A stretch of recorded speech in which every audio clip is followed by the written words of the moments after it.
Hello everyone, welcome back to the channel. I hope we're all well and thank you very much for tuning in. Today the fly-by-wire team added CPDLC functionality to the A32NX mod for Microsoft Flight Simulator. And in this video we will take a look at how to set it up and some basic examples of how to use it in practice. You may have previously seen me use this system on stream in the fantastic InnyBuilds A300 in X-Plane. However, if you are unfamiliar with what this is, CPDLC stands for Controller Pilot Datalink Communication and is primarily used for non-time critical communication with air traffic control via text. The advantage of which is that it reduces the number of transmissions by voice on the frequency, allowing pilots or controllers to communicate more efficiently on busy frequencies, along with a reduced chance of miscommunication. If you've ever been asked to go direct before in an unfamiliar country, you'll definitely appreciate this. If you'd like to read more about how the system works in the real world and how it benefits the aviation industry, I've included a link in the description below. As a pilot, you can request your pre-departure clearance through this system, along with responding to other controller clearances and requests. And before we go any further, it is important to note that in the sim, this is only going to work if you're flying online on either VATSIM or IVAO.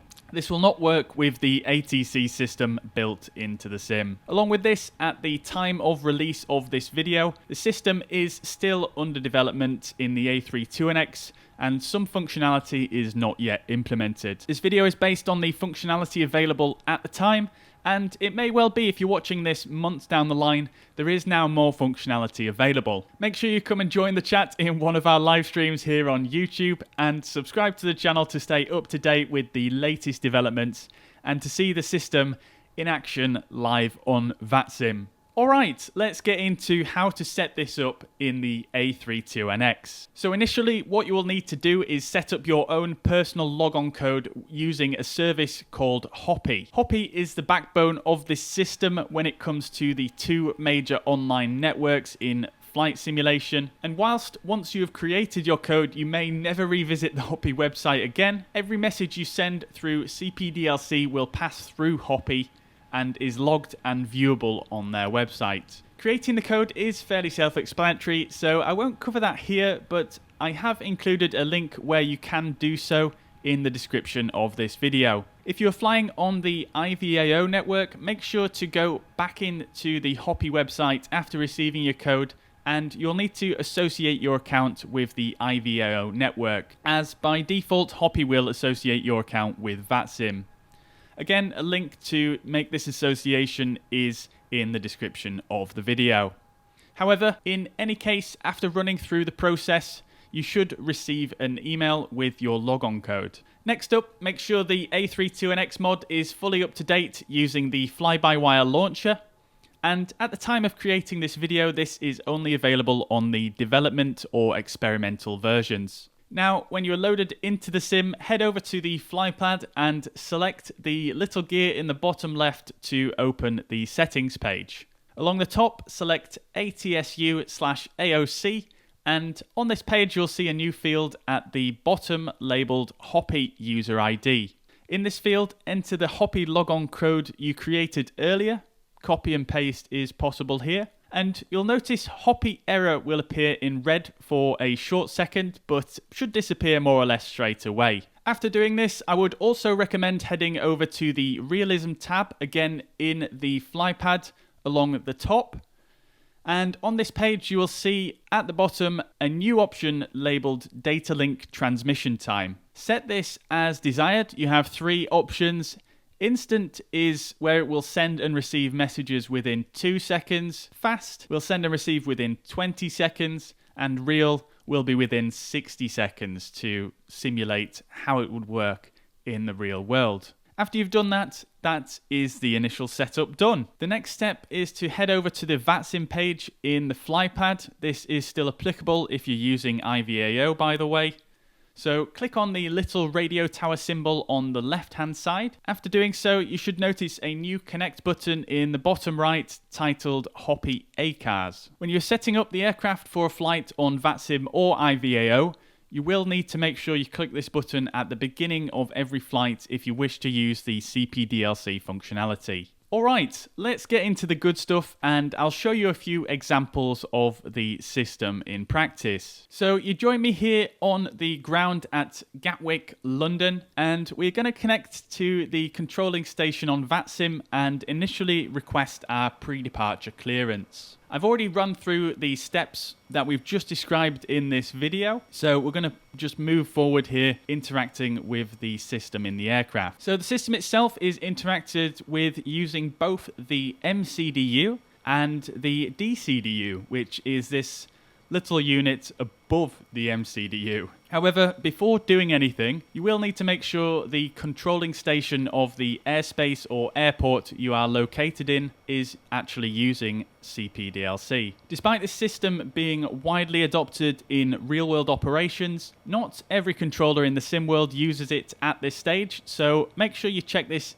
every time or you will end up very confused or waiting forever for a response. It's also important to note that the stations that are going to be using the system are usually delivery or sometimes ground for clearances, and it will be center or radar controllers en route. Again, the system is intended for non-time critical communications, so you're not going to receive taxi or takeoff clearance through this system, along with vectors for an approach, for example. There's a few ways you can do this, but on VATSIM, the easiest and most convenient way to do this is to go over to vPilot and just double-click on the appropriate station. In this example, we are using Stuttgart Tower EDDS. This will return a text message within vPilot, and if the controller is using CPDLC, they will usually note it here, along with the correct call sign to use in the system.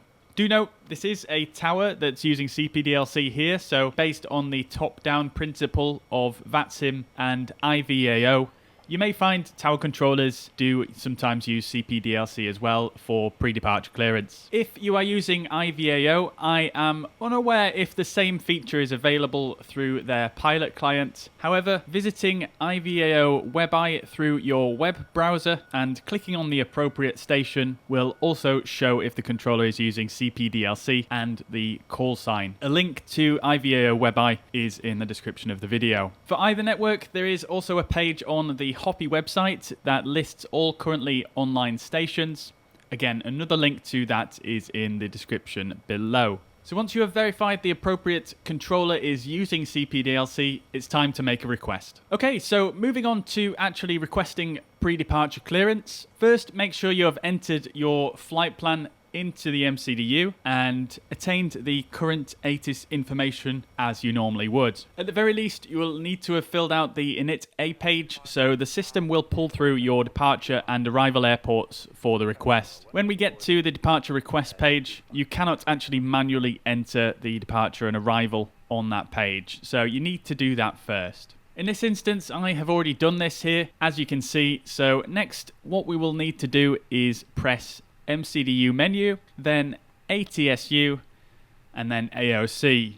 You'll be familiar with that if you've ever used the system for ATIS or META requests in the A32NX. This time in the right-hand column, you'll see an option called Depart Request. Select that option and it will present you with this page. As you can see, the flight number, departure, arrival and aircraft type have been pre-filled. And as with everything in the Airbus MCDU, orange boxes indicate information that is required. So what you'll need to do now is fill in the ATIS, which in this instance was information uniform, along with the station, which again in this case is Gatwick, so the call sign for which is Echo Golf Kilo Kilo. The gate is optional, but I will include this here and I would recommend you include that as well. There's also an option at the bottom for free text, which is where you might tell the controller any limitations of your aircraft or any other information you want the controller to know in order to give the correct and appropriate clearance. Once you have filled this out, click send and wait for a response. If you are not receiving a response or are curious as to whether the message was sent properly, you can double check if the message was sent through the Hoppy system by going to the Hoppy website and viewing the online stations list. Again, I've put a link to this in the description, and if you go to that link and click on the relevant station, you will see all of the communication by that station. And after hopefully not too long, you should receive your clearance.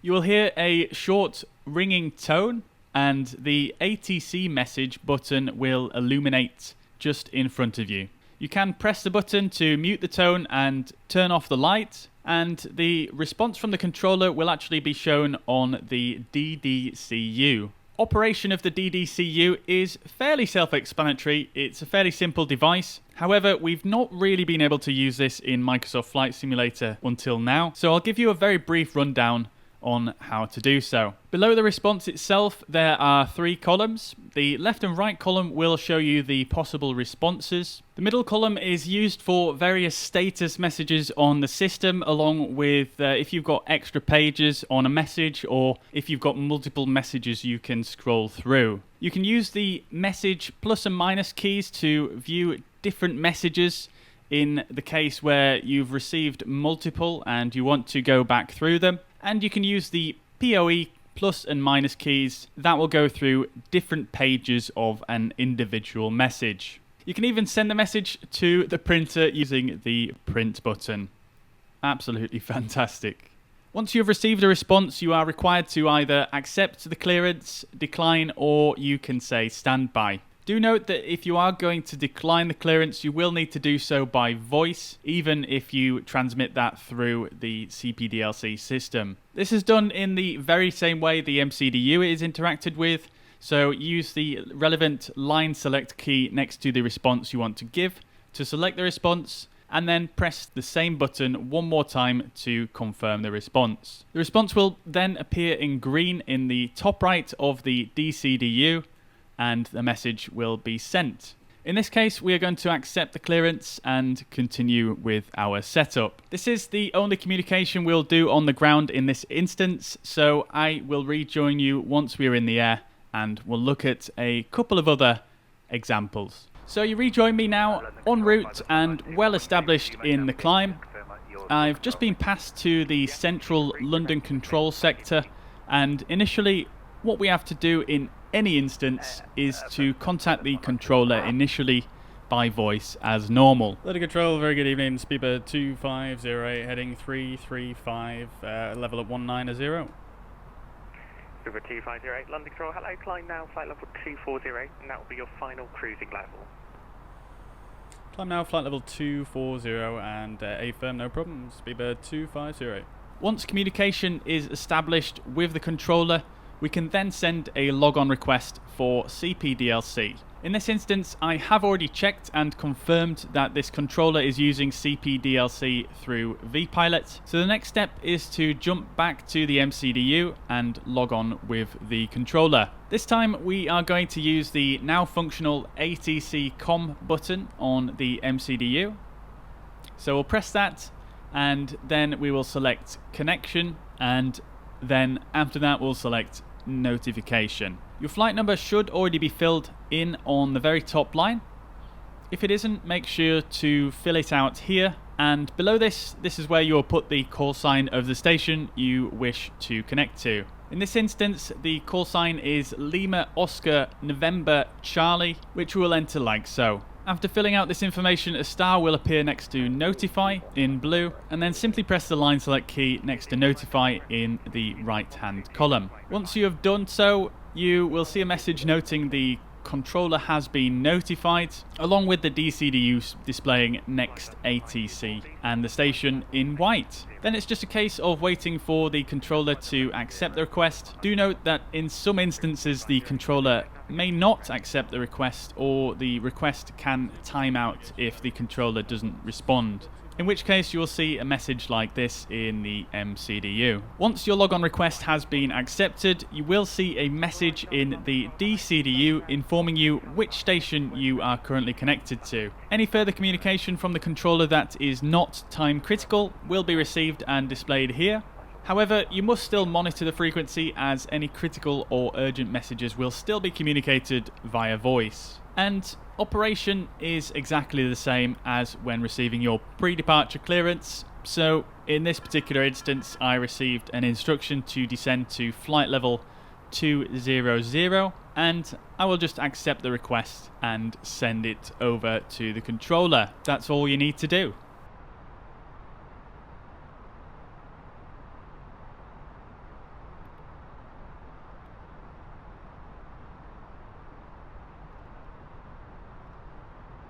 So one final example here, you can see I receive a handover from the controller.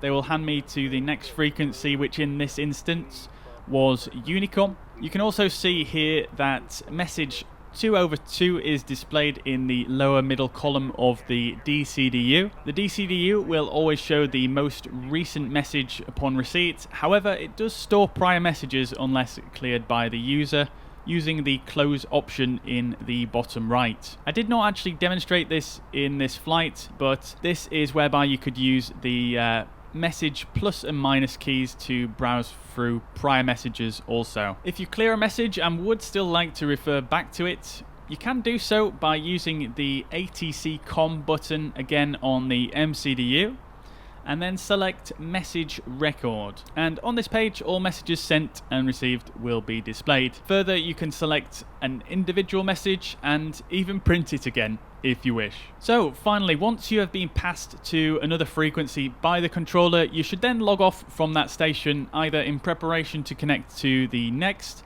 or if the next station does not provide CPDLC. You can do this by pressing the ATC COM button, select connection, then connection status, and then select the all ATC disconnect option in blue. Bear in mind that if you selected real for data link transmission time in the flypad earlier, there is going to be a delay in the controller receiving the request, so it might actually look like nothing has happened here, but just give it a minute or so and you should then be logged off. Once you are logged off, you can see the active ATC field is now orange boxes and blank. So there you have it. That is a very basic overview of the system, and I hope this is helpful for you to get started with the functionality. If you have any questions or issues, feel free to drop them down in the comments on the video. Otherwise, there is some great documentation on the Fly-by-Wire website, which also covers some areas I have not in this video, along with some troubleshooting tips that you might be able to try. A link to that page is also in the video description. Don't forget to stay tuned to the channel for any updates on this system, and I'd love to see you in the chat on one of our live streams, where you can see the system in action live on VATSIM. If this video helped you, I hope I have earned a subscription from you, and if you could leave a thumbs up on the video, that would be greatly appreciated. Thank you very much for watching. I hope you have a fantastic day wherever you are, and I will catch you in the next one. Bye for now.